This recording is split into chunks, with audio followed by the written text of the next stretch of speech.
Bukit Plangon merupakan salah satu objek wisata purbakala di wilayah Cirebon. Di sebelah utara Plangon dibatasi oleh kebun dan sawah yang indah.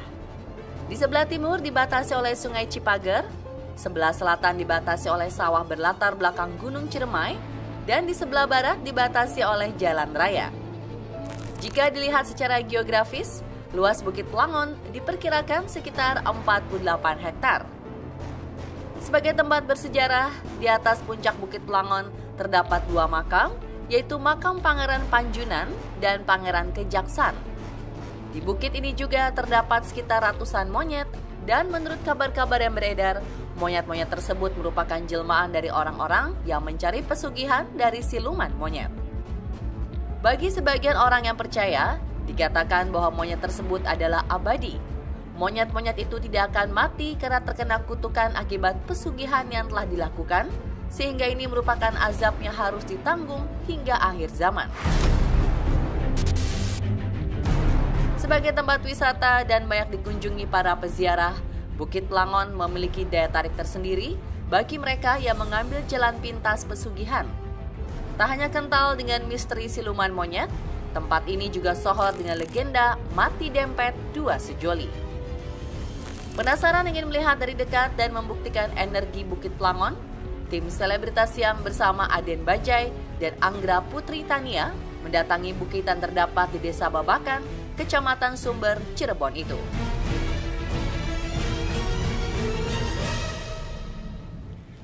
Assalamualaikum warahmatullahi wabarakatuh.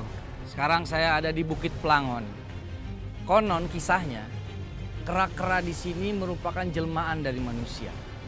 Nanti kita akan lihat dari sudut pandang penerawangan Anggra seperti apa.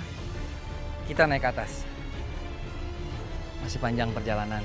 Ada 221 tangga dan kita baru nyampe 7. Bismillah ya Teh. Ayo. Setelah mendaki sebanyak 221 anak tangga, keduanya tiba di area makam Pangeran Panjunan dan Pangeran Kejaksan. Suasana petilasan pun sangat terasa, berpayung sepi dan pohon-pohon besar.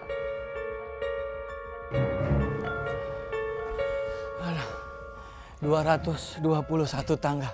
Yes, alhamdulillah nyampe. Kita sekarang udah nyampe di atas Bukit Plangon nih, Neng Anggra. Dan di sini, di tempat ini nih, kalau bulan Mulut tanggal 11-12 ini ada 3 kubu di sini. Ada kubu bawah, tengah, dan atas. Itu berkumpul di sini memperebutkan siapa yang paling kuat di antara mereka. Dan di sana kita lihat ada makam, dan konon ceritanya di situ adalah makam dari Pangeran Panjunan dan Pangeran Kejaksan. Dari segi mata batin Neng Anggra di sebelah mana?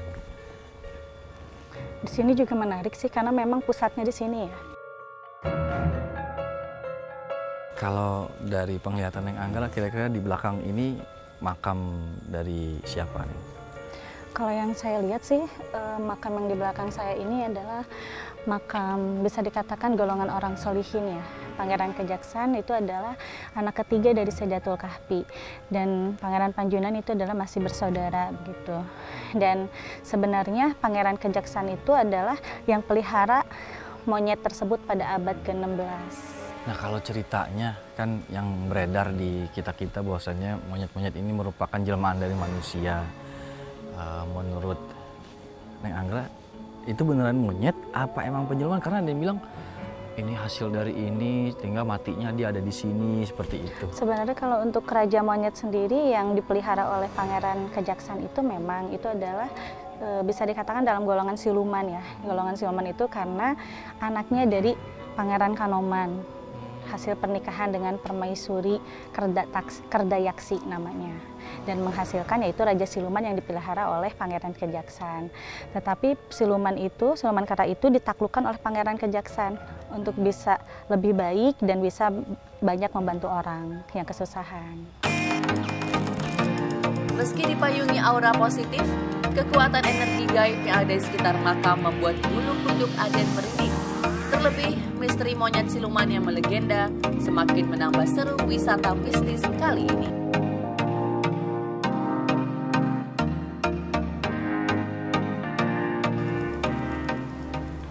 sini aja saya merasa kepala saya ini udah merinding-merinding nih. Udah merasa hawa-hawa yang ya, tapi bisa dibilang ini kalau saya ngerasanya ini hawanya positif, karena kalau hawanya negatif pasti berasanya akan lebih panas atau seperti apa. Tapi kalau ini hanya merinding dan tenang sih sebenarnya. Dari saya sendiri ngerasanya tenang. Kalau menurut Neng Anggera kira-kira seperti apa tuh? Sebenarnya di sini memang sih dipenuhi oleh aura positif ya, karena Pangeran Kejaksan sendiri bersama Pangeran Panjunan semasa hidupnya banyak menenangkan diri, menyepi di sini. Dan di sini itu dengan ada peliharaannya kera-kera itu, dan kera-kera itu diajarkan ilmu kedikjayaan dan kekebalan tubuh. Makanya sampai saat ini monyet-monyet tersebut sakti ya, kuat, dan jarang sekali kena gigitan. Intinya kebal.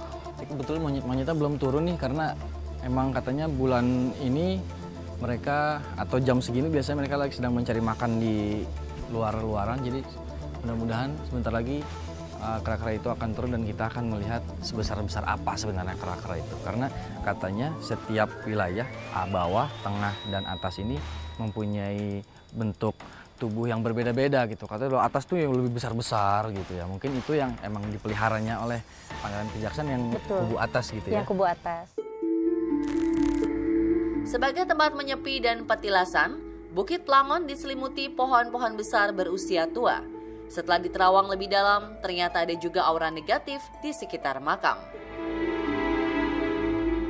Neng Anggera, saya mau nanya, kalau daerah sini kan positif ya. Kalau yang dari negatif sendiri mungkin Neng Anggera ngeliat ada makhluk-makhluk apa yang ada di sini kira-kira?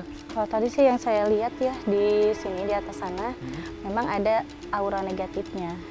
Karena dulu pada abad ke-19 pernah terjadi ada hal-hal yang buruk yang terjadi. Karena waktu itu ada 5 orang rombongan datang ke sini tengah malam, dan mereka itu meminta seperti memuja gitu ya.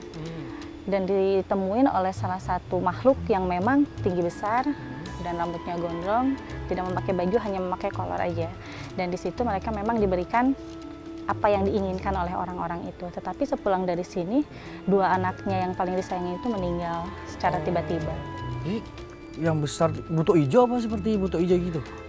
Iya, seperti itu. Oh, berarti mereka muja buto ijo, tapi imbasnya adalah anaknya meninggal.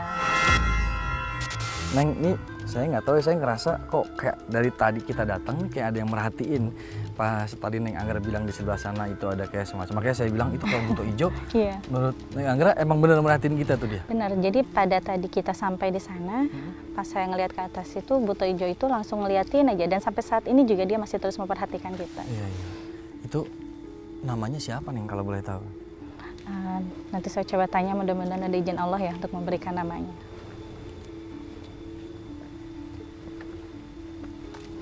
Ki Sumberjaya Sakti. Oh, Ki Sumberjaya Sakti. Iya. Karena memang berasal dari Sumber Cirebon sih dulunya ya, yang sekarang jadi daerah Sumber Cirebon. Karena di sana juga kan ada tempat keramat, tetapi karena buto ijo yang ini melanggar, akhirnya dibuang ke sini. Layaknya bertamu ke rumah orang, keduanya tak lupa menyempatkan diri berziarah makam dan mendoakan kedua pangeran. Dan secara tak terduga, Aden mendapat buah tangan dari sang leluhur atas kunjungannya saat itu. Alhamdulillah, ini tadi ada pesan dari Pangeran Panjunan, tolong katanya titip ini kasihkan untuk cucu saya. Cucu saya itu adalah Kang Aden ya, karena Kang Aden memang keturunan dari beliau. Iya. Dan oleh-olehnya ini. Alhamdulillah, akhirnya dapat juga.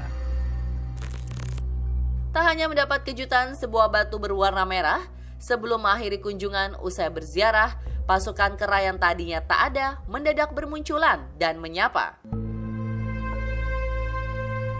Lantas benarkah di antara kera-kera itu terdapat monyet siluman? Nah, alhamdulillah kalau tadi sebelum ziarah monyet-monyet ini nggak ada nih. Sekarang setelah selesai ziarah, monyet-monyetnya hadir, datang.